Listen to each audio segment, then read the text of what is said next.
Greetings, you curious, you courageous Herle Burly-ites. I want you to cast your mind back 5 or 6 years.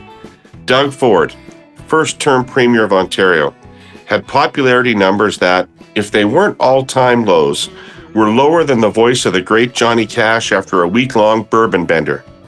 Today, Mr. Ford is celebrating his third straight majority government, increasing his seat totals each time out. 3 straight majorities is a political feat that hasn't been accomplished in Ontario in almost 70 years. The chief strategic architect of that turnaround and subsequent history-making success is our guest today on the pod, Kory Teneycke. Most of you listeners know Kory from his seat on the Curse of Politics political panel, where he gives as good a soundbite as he gets with me, Scott, and Jordan. Today, I want to have a deeper, more detailed conversation into the just-finished Ontario election. We'll get right into the weeds of the strategies, from Willowdale to Windsor, Northumberland to Niagara, Mississauga to Mushkegowuk, and all points in between. Kory, welcome back to the Herle Burly. Congrats to you and your team.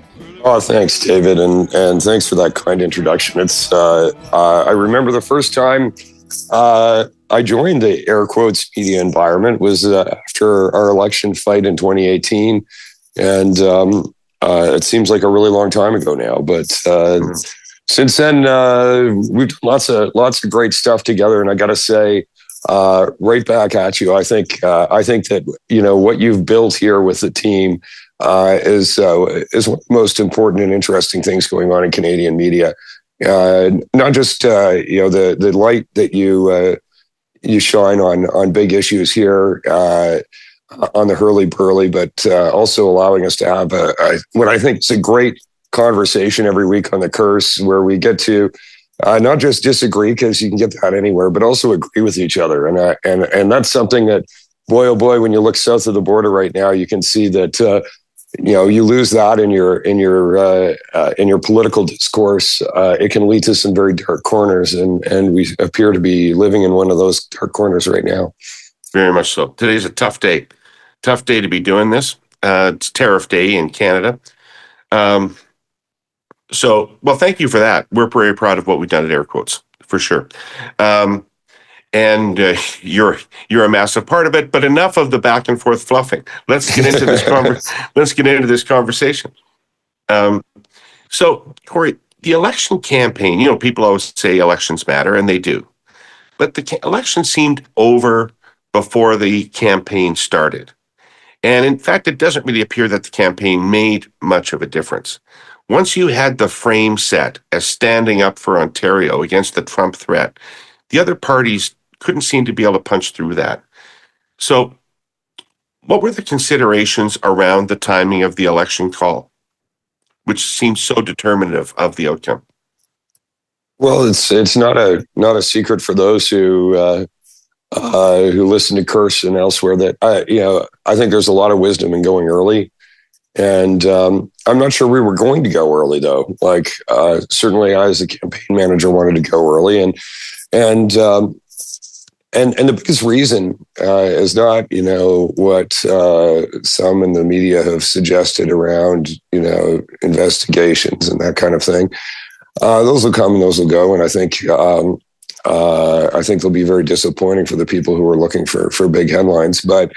But the big elephant in the room is Justin Trudeau, and I think that, and maybe some of the dynamic that you tend to see between federal parties and provincial parties, and dislocation that happens when you have a change of government at the federal level, especially in Ontario. And I'm not superstitious. I don't believe that a conservative in Ottawa means you're going to have a liberal in Ontario. That is through one reason or another being the way it's worked out a number of times. But I think the bigger thing is when you get a new government in power, you have to take on a lot of tough challenges, at least if you're doing it right in the first year of your mandate. And so you'd be losing a Liberal leader that's very unpopular, that I think was pulling numbers of the Liberal Party down in the province. I'm sure we'll talk more about that through this conversation. But you also then gain a new government, and that new government will have a lot of things that they have to do.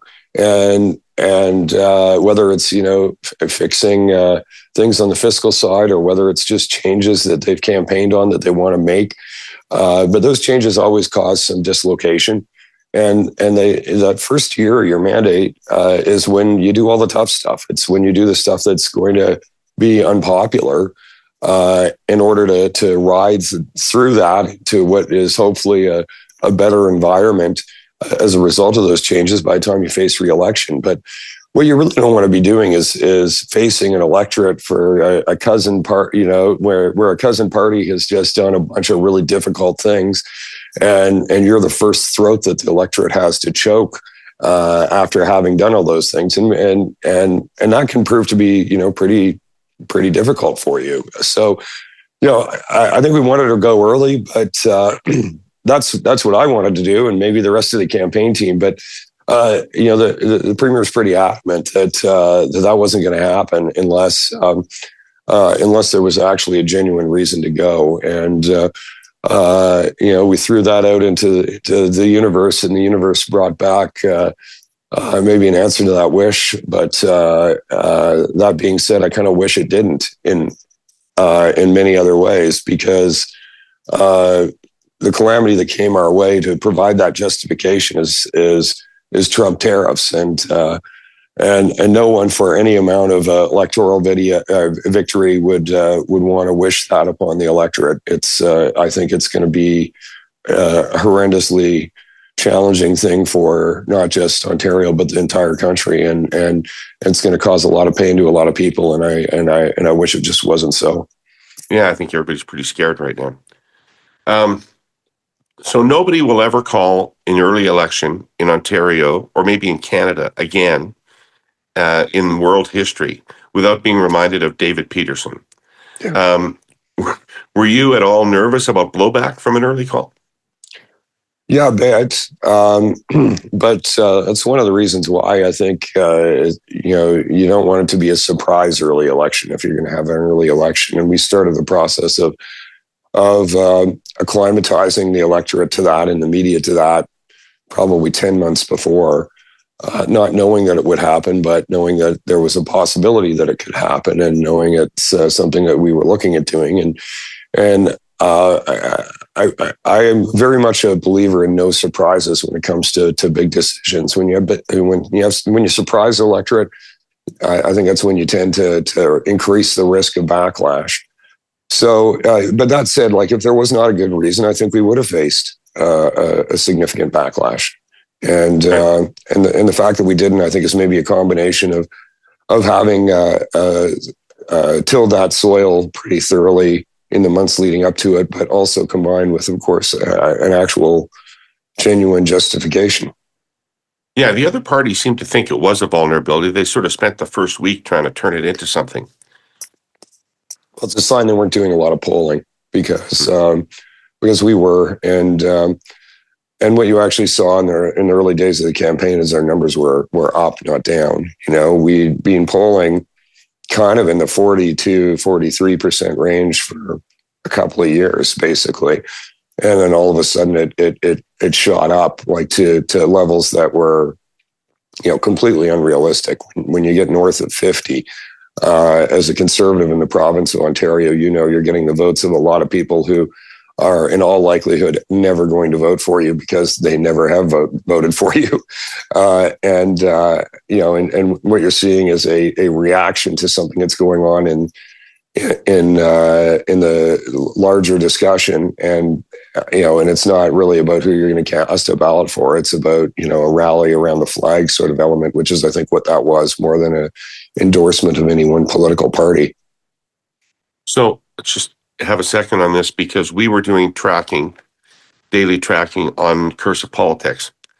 And we had the Conservatives never lower than 47 and ranging between 47 and 50 on our tracking, generally settling in around 48, 49%. Were we wrong, or did something happen in turnout or because I know that you guys spent more money trying to understand the electorate than anybody in the province did. So Did we just have the numbers overstated and you were always at 43, 44, or did something happen at the end? Well, I think something happened at the end in terms of turnout. Like it's not just you; it was certainly our tracking, but we were at points using 3 different polling firms, not just one. And we were seeing essentially the identical numbers. I think Nick has had us at like 46. A couple days out from the campaign in terms of province wide. So, right in that same band. And I think you actually talked about it. If you go back and listen to, it was either your last curse or the second last, where you had Kyla do some different turnout analysis models and in terms of intensity. And I think that's exactly what you saw happen. So, in terms of the polling numbers, I think you guys were bang on, and we had lots of verification of that. But we had a couple of different things going on there too, that in terms of intensity, and also in terms of who probable voters are. This campaign, more than any other I've been involved in, and there's maybe a bit of a warning for the Polyev team in this too. A lot more younger voters supporting us than has typically been the case in previous elections. And what I do know, they inflate the numbers a bit artificially, right? Yeah, because they say they support you in the poll when they get asked in a poll, but they don't actually turn out on election day. They don't turn out on election day. And if you got to change, if you can trade 10 55 plus voters for 10 under 35 voters, you can only choose one. You want the 10 who are over 55 because they've got E-Day circled on their calendar about 2 years in advance. And they got nothing going on that day except, maybe working on the crossword and then getting their ass to the polls. So they might move a little slower, but they always get there if the destination is a polling station. So I think you had a couple different things going on in turnout. The other is that people who want change tend to be more motivated. We know that from many elections as well too, and so people are more likely to go out and vote against somebody than they are for. And I would say that's true in every election, but in your third kick at the can for a majority, that's a part of it.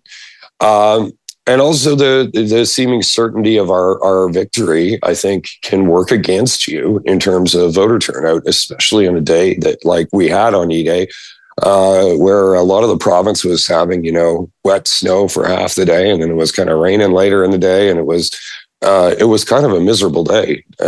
As anyone who was out pulling vote can tell you, you needed to have like 3 changes of clothes if you're going to go do that because you're going to be wet otherwise. I'm always chuffed to tell a Canadian business success story. Even more chuffed when that success is on a conspicuous upward trajectory and goes global. I've been talking about our presenting sponsor, Telus Health, here on the pod, a Canadian company now operating in 167 countries and still growing. Their mission is to deliver better health and well-being solutions through world-leading technology. Core to that mission, and a prime driver of all that growth, is the Telus Health Employee Assistance Program, or EAP for short. One of the largest providers in Canada, Telus Health EAP helps over 35 million people worldwide. It's an advanced digital platform backed by one of the largest networks of clinical expertise in the world. Employees can use it to access a range of support services, addressing aspects of mental health, well-being, and productivity, confidential counseling, crisis intervention for acute care, stress management, and other critical resources for personal and work-related issues. All of them available 24/7 to employees through their phone, online, and mobile applications, so they can get the personalized help they need whenever and wherever. And this is true. Healthier, happier employees beget healthier organizations and work environments, reduced absenteeism, more successful recruitment and retention, increased productivity, and overall workforce resilience. I began this piece underlining global success. It's hardly a coincidence. The platform is fully configurable, so employers can shape it to meet their team's needs all over the world. It adapts to support regional and cultural differences, can be accessed in different languages, and connects employees to global, regional, and local clinicians backed by dedicated practitioners on the ground. Pretty clear why Telus Health EAP has become an international pioneer and thought leader in the EAP industry. More next week. How did the metamorphosis of Doug Ford into Captain Canada happen? What was involved in shaping it? Because it was so successful. I was visiting with Paul Martin during the campaign, and he doesn't follow Ontario politics obsessively anymore, but he certainly had absorbed the fact that Doug Ford was the person that was out there fighting for the country and saying what needed to be said. Well, it's some things that we did, also just some things that are probably never to be repeated in terms of an absence of leadership at the federal level. This all sort of landed in this small little window between the resignation of Trudeau and the start of this huge fight around tariffs. So, we're basically without a leader for the country in many ways, and with some of the key players in federal politics pulled off into leadership campaigns, and with their focus in other places. So it's very unusual that way. And I would say the other thing, just to roll back a little bit, but also I'm bringing it up because it fits this context. Those federal leadership races, pulled an awful lot of workers and strategists and volunteers and others, that would have been involved in provincial politics into federal leadership races. And so, in some respects, I felt like we were, going into the battlefield with the other guy's army on the battlefield as well, just not the same one. They were on some battlefield in Ottawa as opposed to one here more broadly in Ontario. Yeah. General Longstreet or whatever he is, off fighting in the different right. place. Right, exactly. Tell me a little bit about Doug Ford, because, we were tracking his favorability, and it was either 4 points above water, 2 points underwater, whatever. It's not bad. It's not bad. And you're now 7 years in to a government. After 7 or 8 years, people were done with Trudeau in a big, big way. What is it about Ford that wears well? He doesn't needlessly jam his thumb into people's eyes. And I think that's something that Trudeau used to avoid back in the Sunny Ways days. But, when you go get to the most recent federal election, where it's being animated by COVID lockdowns and vaccine mandates and all of that stuff. You basically had him out accusing the unvaccinated of being far right neo-Nazi sympathizers, and people were literally throwing rocks at him. So I think he became a divider, and while Ford certainly had some backlash at different points during the COVID period, I think people were acutely aware that the group of people who were vaccine hesitant included members of his own family, and he never brought it to that level of divisiveness, and I think when he has gotten really offside with the electorate at one time or another, including during COVID, he's been more forthright than probably any politician since Ralph Klein, to go out and say, you know what, folks, I got it wrong. Sorry about that, and say that not in a pandering way, but in a genuine way, and that genuineness communicates. I think authenticity communicates more now than it ever has before, and if it's not authentic, if it's not genuine, boy oh boy does it shine through. Right. Hey, you spent a fair bit of money in the year or so before the election undercutting Bonnie Crombie, the Liberal leader. Yeah. Money well spent? Yeah, I think so. I think there's a reason why she lost her own seat and didn't win any seats in Peel region. That's the only part of the province that she was very well known after winning the leadership. And we spent the time and the money looking at what the folks who knew her best thought of her, and creating an ad campaign that underlined those things. So, we didn't go out and convince anyone of anything about Bonnie Crombie in that market that they didn't already think. And so, obviously not everyone in the market thought that way, but, there was a strong majority of people in that market that thought she wasn't a very effective mayor, and that she was a pretty fancy, self-involved person at a personality level, and at a governing level, that she was somebody who raised taxes and raised fees. And, she's happy to have you pay a toll, but she was also happy to expense it to taxpayers if she ever had to pay one. And, and that's the stuff that kind of got in the gears of people who were in her, previous electorate. But, as most mayors don't, you don't really face a strong opposition candidate when you're a mayor, and especially when you're a multi-term mayor, you often run more or less unopposed. Yeah. So, we did all the things that I think somebody could have defeated her last, mayoral electoral. It's like, if they'd had the kind of time and money and professional, research side that we had, you could have defeated her as mayor then. But we did that work, and we did it for since a few months after she was selected as leader. Cool. Well, that's an old standby move, and it worked. But there's some things that are a little different about campaigns now that I wanted to get your take on. One of which is platforms. So you released a platform, but only days before the election. It didn't seem to bother anyone before that there wasn't one there. Is that because platforms are passé, or that in the face of Trump, people knew the platforms weren't going to matter in this instance anyway, because all we know about the future is uncertainty?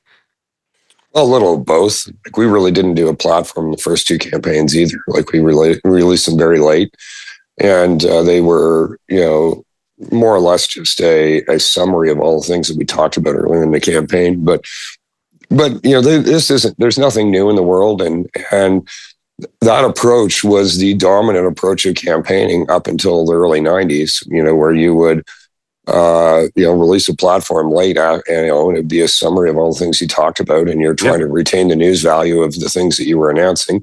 Then we get into the 90s, and you guys did the Red Book, or it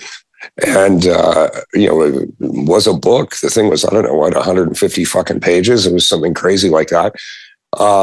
And went through, several different volumes as you got closer to the campaign. You saw that mimicked by Deb and Tom Long and Leslie Noble and Mike Harris, the team for the Common Sense Revolution. They did something very similar with that. And then that just became the vogue. And that's what everybody did for a long time. And, we had a fresh start for Canadians in the 1997 campaign. I remember with Preston Manning, a lot of good that did.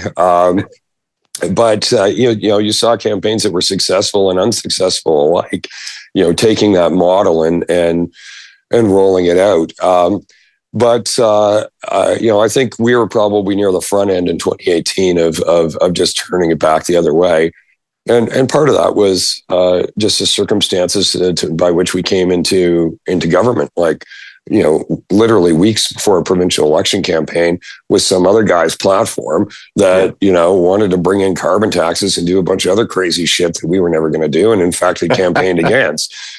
So we basically had to turf the thing, and we didn't have time to go through that sort of process. So. We were kind of building a platform as we were doing the campaign,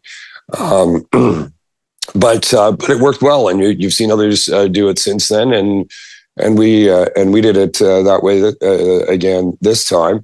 But you touched on the other point that I think really made it very difficult. You're dealing with an electorate that was focused on one issue, and I would say maybe two issues. Trump was the big driver, and the second thing was affordability, and that was in some ways related to Trump, or there was a correlation between the two that was pretty strong. So. How do you release a platform of contingency plans and cost it? It's pretty difficult to do. Like, these are things, you're basically talking about things you will do if you must. And it looks like today we're going to have to. So, maybe we didn't have to have it be so conditional. But we'll see how this plays out.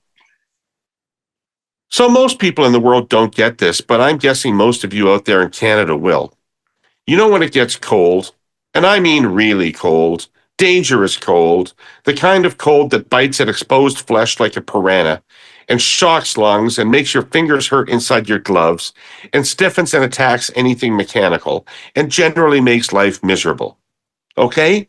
Now imagine trying to run a steel and iron behemoth weighing tens of thousands of tons on steel wheels rolling on steel tracks through that kind of cold, out there in the northern wilderness, day in and day out, trying to make sure everything is still running on time.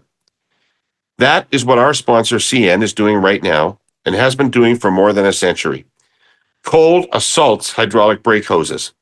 So CN spaces special cars along the length of the train to boost air pressure and keep everyone safe. Cold forms crystals on steel, which can deform and crack wheels and tracks. So CN runs high-tech sensors, examining them in real time as the train rolls. Heavy snow fouls tracks and switchers, so CN installs ice melters and is constantly plowing. Heavy snow feeds avalanches, so CN employs weather and geological experts to monitor mountains and bridges. And of course, CN crews face the constant threat of hypothermia and frostbite. Railways measure cold in tiers. Down to 25 below, Tier 1. Down to 31 below, Tier 2. Past 33 below, Tier 3. And it's been a nasty winter. Already more tiered days than the last 2 years combined.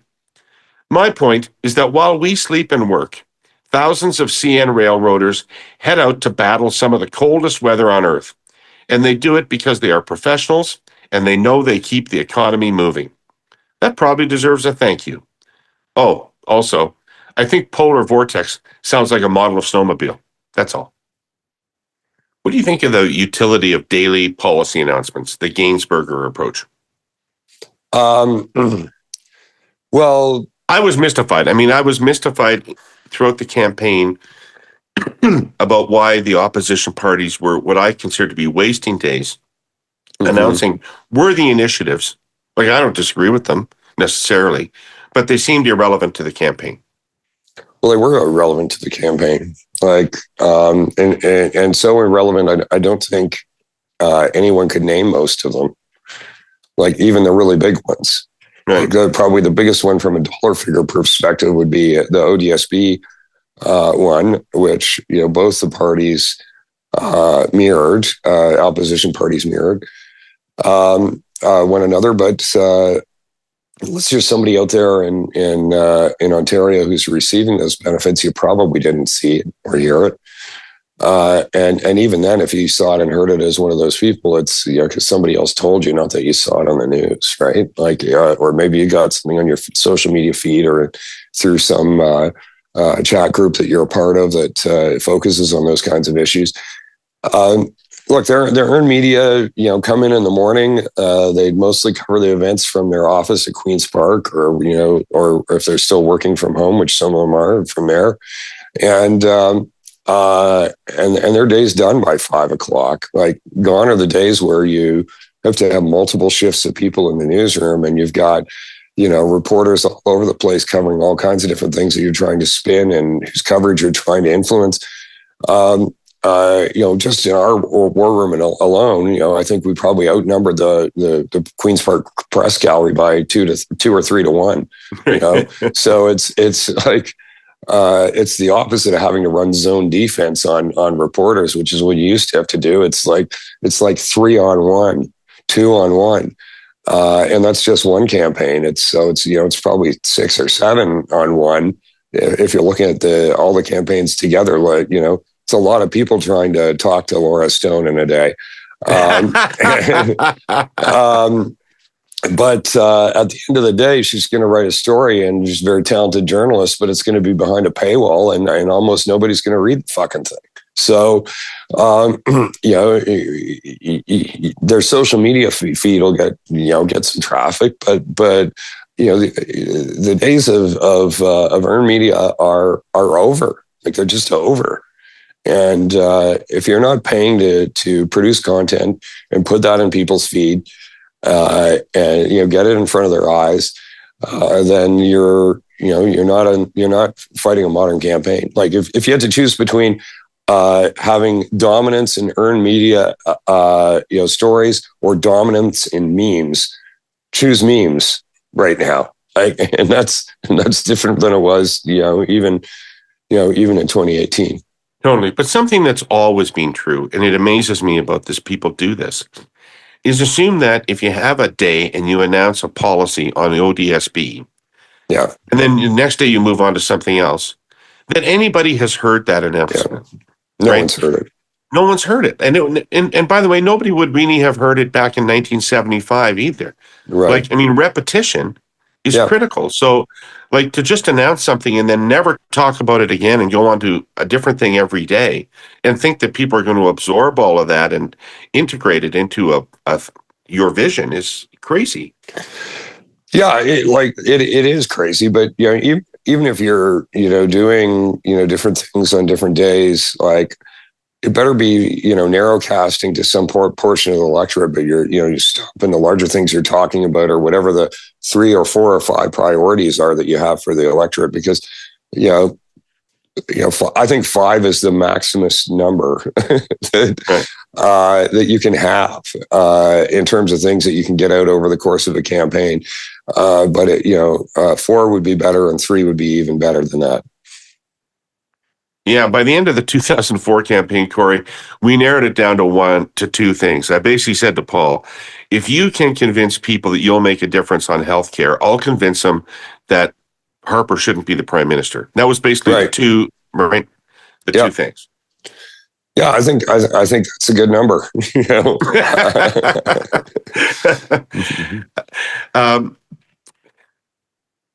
So this is a little bit of a tricky question, but the platform that you released, as I absorbed it, was about what the government was prepared to do to insulate Ontario and protect Ontario from the tariffs that were about to come, and to sustain Ontario through the tariff fight. There have been no shortage of people all the way along through the government, and they've all piped up again after that platform to say Doug Ford's not a conservative. A, is he? And B, can a conservative of the type that those people think is conservative win an election in Ontario? I'm not. Well, first, yes, he is a conservative, and second, I'm not sure people of that type can win an election anywhere in the country right now, and that I don't think the electorate is ideological. I don't think they're with their copy of Edmund Burke and John Locke and Karl Marx, and they're paging through and circling people and putting them on an ideological spectrum. But what do I think conservatism amounts to? Well, it's to conserve, like it's an evolutionary view of government and institutions and a respect for those institutions. And like we're seeing out of the Republican Party, for example. Well, there's nothing conservative about that. Right, exactly. Like nothing conservative about that. That's I don't even know what you call it. It's sort of a strong man. It's got more in common with the Kims in North Korea than it does with Ronald Reagan or Richard Nixon. Anyway, I think it's a belief in those things, and it's a belief that the free market is a better approach in terms of allocating resources and managing things. And so, a skepticism of big government in terms of its ability to actually provide tangible outcomes for folks. And probably add into that, an understanding that all of the good things you want to do in terms of social programs and things like that, and you heard Ford talk about this a lot during the campaign, are underpinned by an economy, and that you can't just design your way into wealth and prosperity. At the end of the day, you need a tax base, you need revenue, you need things going on in the private economy, and you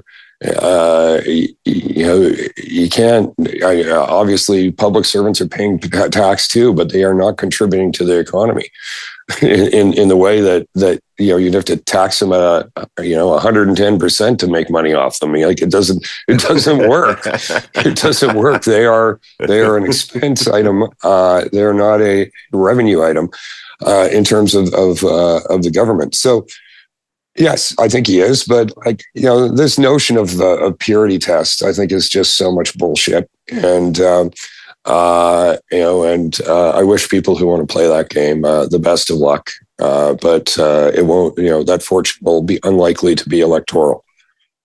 Well, folks, since the writ first dropped, our original sponsor, the Ontario Real Estate Association, has been asking all 4 political parties to help save the dream of home ownership.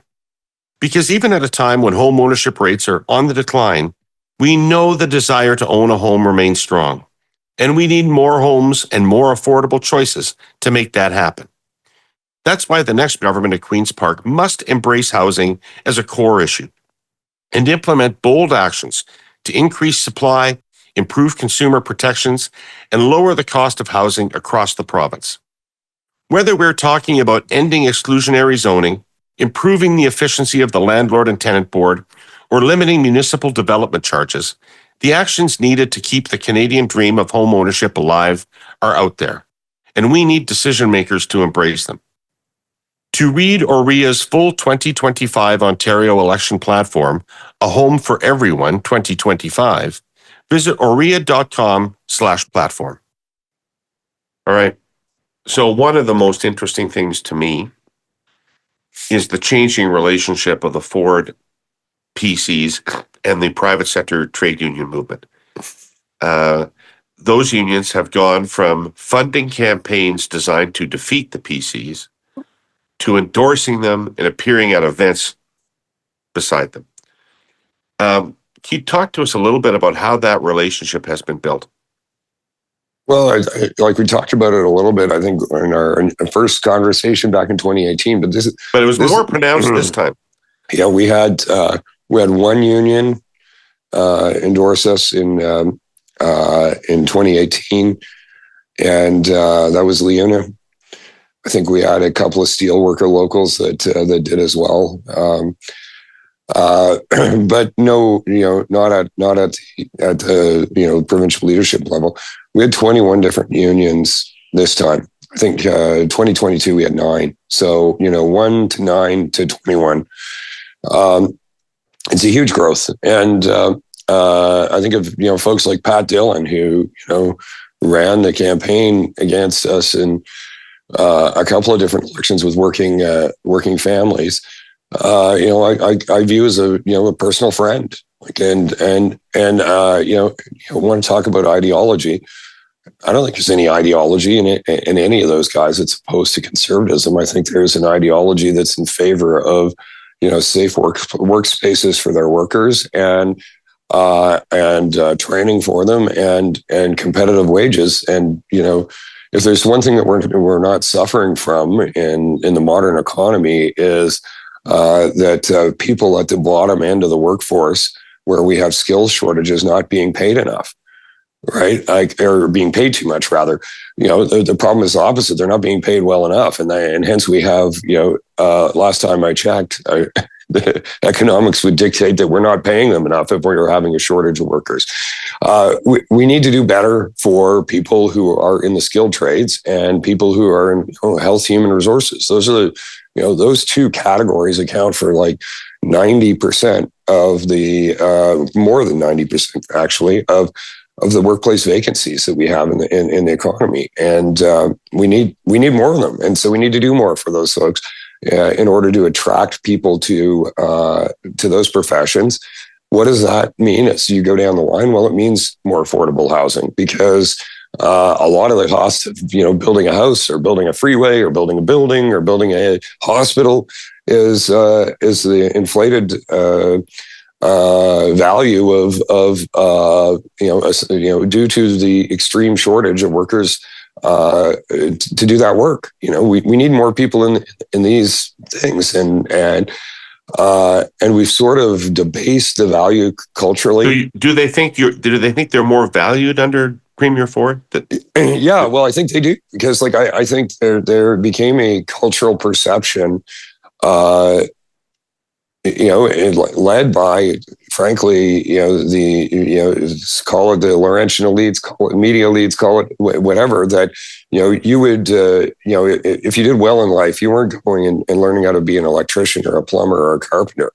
You were going to university, and you would be, better served to have a MA in film studies and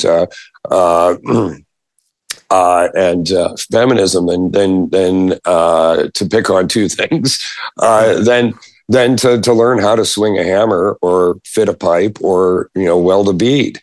I think we devalued those things, and then further to that, we actually tore the ability to train people and stream them towards those professions out of our schools. Back when you and I went to school, there was shop class. We're bringing industrial arts. Industrial arts, right? Yeah. But we got rid of doing these things, and we got rid of vocational high schools. We got rid of all of that whole infrastructure that underpinned that side of the economy. We literally tore it out of our educational system, and we culturally tore it out of the things that we value. In terms of types of work that people do. And needless to say, a lot of young people just who probably would have had very successful careers in those areas went elsewhere. And so I think culturally, the government's been trying to bring that back.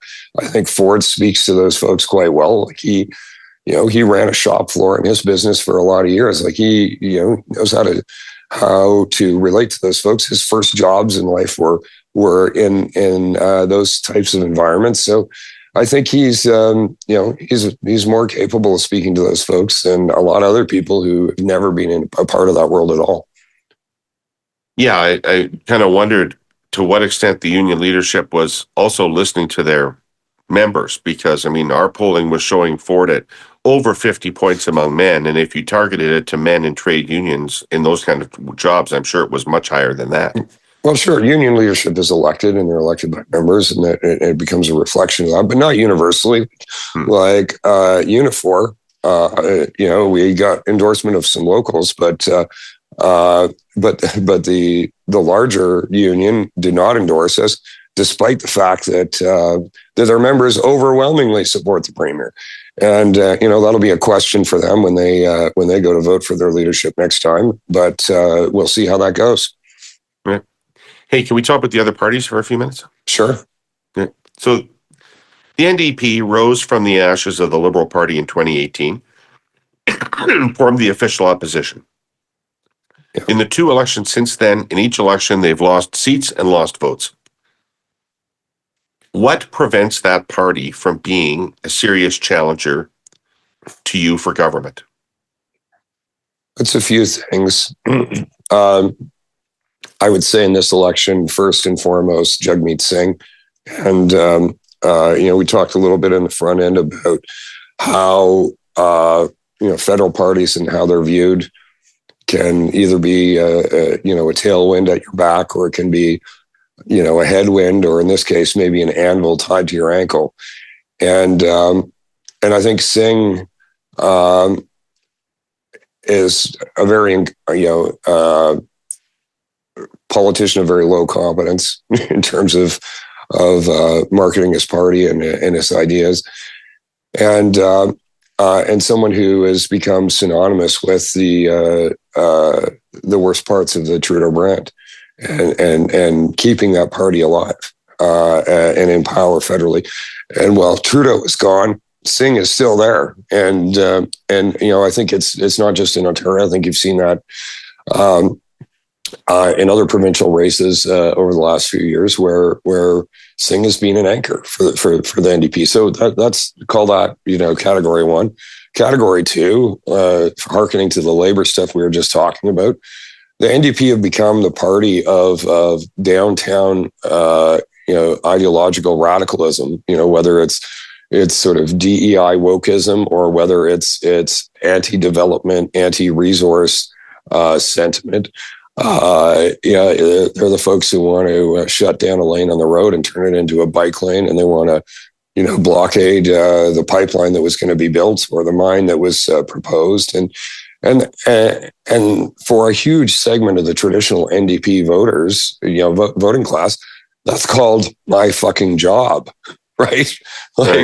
They are standing in the way of the prosperity of my family, my continued employment.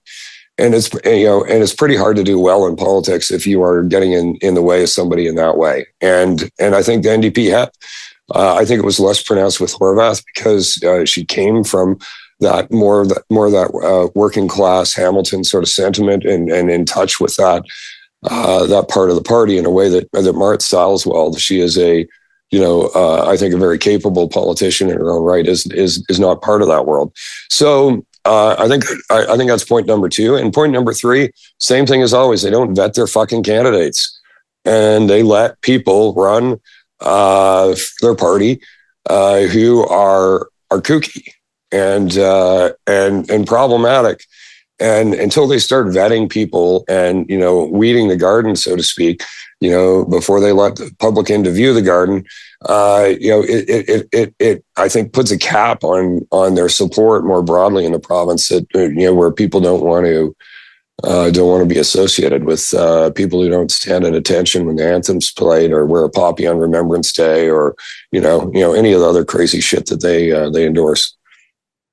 It has come to my attention that I, Gary, the AI-generated voice who shills for air quotes media, am not popular with our listeners on YouTube. Or should I say one listener goes by an alias of cutlery and soiled clothing. Well, suck it, Fork Laundry. This one's for you. Actually, Forky, it's a proposal for everybody, and you're gonna like it.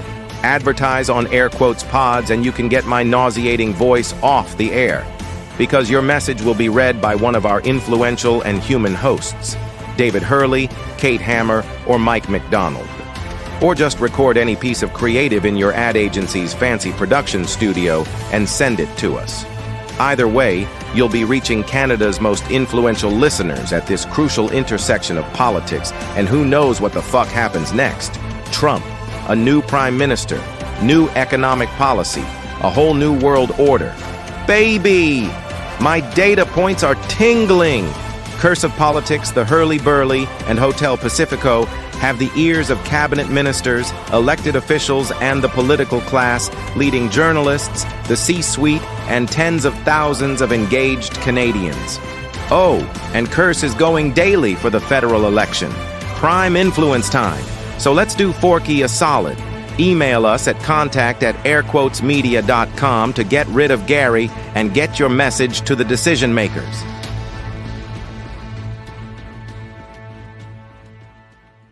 You mentioned Singh, and we talk about it on Curse of Politics a lot, but they will deny this. But I'm certain that when the NDP elected Singh as their leader, they expected that he would have a unique appeal among racialized Canadians, among people of color in Canada, and particularly perhaps in Peel region, where he's from. Yeah. Right? The NDP, as I look at the riding by riding results, don't even exist in Peel region. 5% of the vote in some ridings, things like that. What's gone wrong there? Well, all the aforementioned, like Brampton is a more working class place than not, although less likely to be unionized in many cases.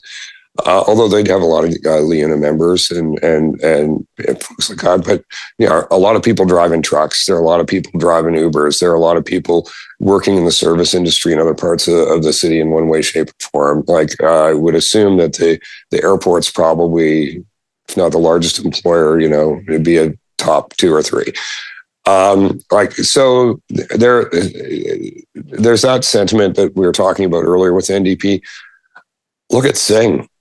The guy owns more Rolexes than I do, and that's saying something. Like he loves a $5,000 suit.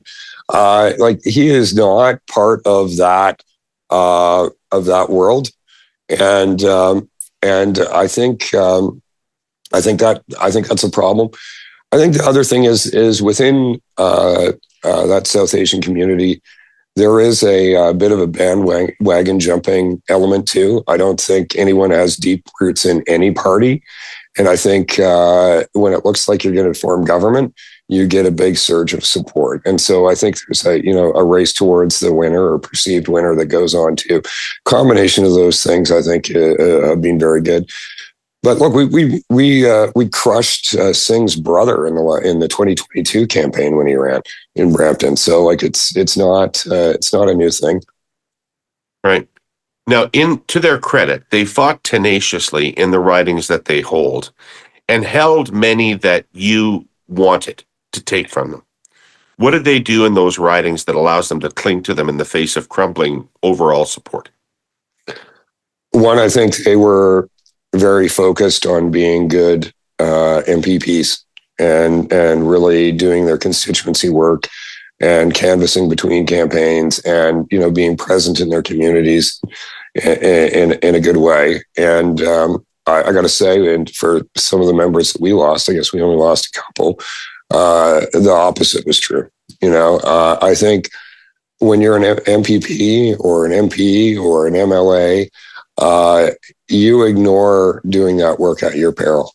And so I think, so at a just base level, they did their job well. And that's important. Second, I think they prosecuted a very focused campaign. I think they knew they didn't have the numbers at the provincial level to drag the party forward. So I think they just entrenched, and I think they spent all their time and their money on their local campaigns. And so you'd see, in the Thunder Bay ridings, the going down 7 points in a neighboring riding and being up 7 in the one that they held. And you saw that in places like Oshawa. You saw it in Niagara Falls in particular. Like, look, we did a number of polls in the Niagara region and in Niagara Falls itself going into the campaign. And in terms of party and leader, Wayne Gates was down 20 points. But Wayne Gates was actually up 30, right? Like he's pulling at 50, right? Like right. It's crazy. How in fairness to him, you got to be pretty remarkable to do that. Yeah, you do have to be pretty remarkable, but like they had a version of that at almost every incumbent seat. So what they end up losing one seat, like that's impressive in its own way. But that should serve as a lesson, I think, both to our party and to any party that you should take incumbency and the things that you're responsible as an incumbent much, much more seriously. And it's easy when you're in government to say, oh, well, but I'm the parliamentary secretary for, cured meats and cheese. And so I should be spending my time Queen's Park, sipping glasses of wine and sampling the cured meats and cheeses at the receptions. That's where my duties rest. No, you're going to be in your riding doing stuff too, and it's a little more challenging sometimes for some conservatives, in that you tend to be in the more further afield places. But boy, oh boy, in this province, NDP has some pretty far afield places, and they were spending the time doing it. Right, that's for sure. Hey, what role did the fast-changing federal landscape play in the campaign?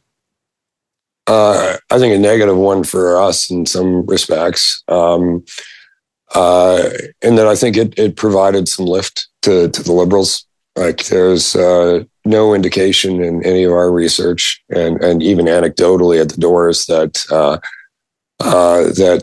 there was any love affair going on with Bonnie Crombie. But they got like they end up in terms of vote 30, probably just under that in terms of polling.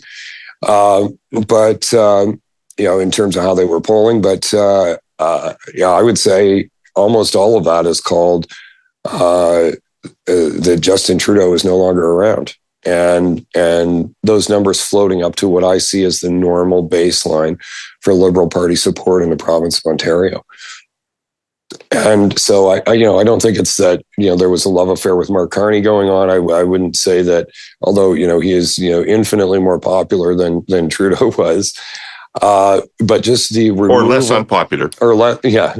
Well, look, I think there are some people who like it, right? And they are people who are important to the Liberals, like that. But there are people who are going to, be in St. Paul's. There are people who are going to be in the Annex, and like there, frankly, there are folks who are more in my demographic.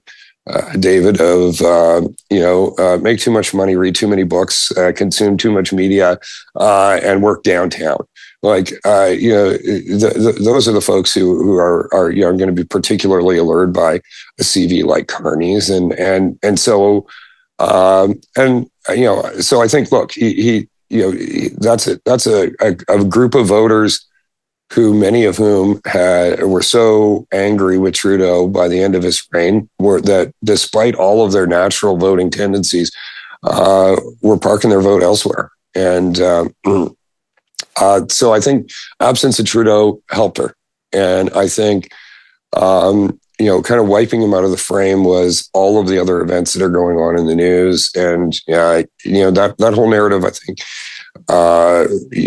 transitioned Trudeau out of the leadership in a more rapid fashion than might have otherwise been the case. So I think that was helpful for them. I don't think that, for us, that Poilievre was a plus or a minus one way or the other. I think that was like going on over there. But I think the absence of Trudeau was helpful to her. We're likely to have a federal campaign right on the heels of your Ontario campaign. Did you learn anything in the provincial campaign that gives you any insight into how the federal campaign might unfold? Well, we learned that, like the hot mic issue probably cost us a few points. And it cost us that with 55 plus women who, and I would say you're probably, based on my household, bring that down to 45 plus women. Because, a lot of those folks do not like Trump to the point, not that anyone in Canada is liking Trump much these days, but they, there are a lot of people in that category who, if they knew you voted for Trump or supported Trump, they won't talk to you anymore, let alone vote for you. Right, like the level of animosity there is through the roof, and so what would I say? Any of the dumb fucks who put on MAGA hats and posted pictures of themselves on social media in the Conservative caucus should be looking for ice flow to go spend the campaign on, because I don't think the campaign's going to want to have you anywhere near a camera if they know what's good for them. Like it's the visceral reaction to Trump that is going on in the electorate has taken someone like Wayne Gretzky, who I would say is perhaps the most celebrated living Canadian today and probably in our lifetime. And they have got him at the point where if he were to show up at any hockey game and take center ice today, he would be booed. He would be booed by everyone in the fucking arena. And why is that? It's because he, after being called upon or nominated by the president to be the governor of the 51st state, in his words, he didn't say anything. he went golfing with the guy, and that is viewed by Canadians who, including Canadians like me, who used to go to hockey practice wearing his number on my back, as treason. And so, when Elon Musk tweets out support for Pierre Poilievre, he goes down a point, maybe 2 points, right? So, what would my lesson be is that this issue is running like a freight train on fire through the heart of the electorate, and everything it goes by is being set ablaze. And if you don't acknowledge that that's what it is, then you are going to get burned to the ground. And I think you see Poilievre reacting to that in ways that I think are very sensible in terms of taking a much harder line on Trump than I think a lot of people in his immediate environment might be comfortable with, or what might have been comfortable with in the near past. But in the near past, rather. But that's the reality. Like if you want to play footsie with Trump and the Trump administration, get ready to get no votes from a bunch of people who would have voted for you just a few short weeks ago. Well, that's a perfect point at which to wrap this up. Kory, thank you for your time and for your candor and talking us through this. And boy, congratulations to you and your team again, and to the Premier. Remarkable political electoral success, and I have to say I'm deep with envy. Thanks, brother. And I apologize to everyone for my voice. I managed to get the flu at the end of the campaign and have not fully recovered yet. Yeah, sure. Blame the flu. All right. I'd like to thank our presenting sponsor, Telus, our sponsor, CN Rail, and our original sponsor of this podcast, OREA. And thanks to all of you Herle Burly-ites who joined us today. And we'll be back next week with some more. Join us then. But in the meantime, take care of yourselves.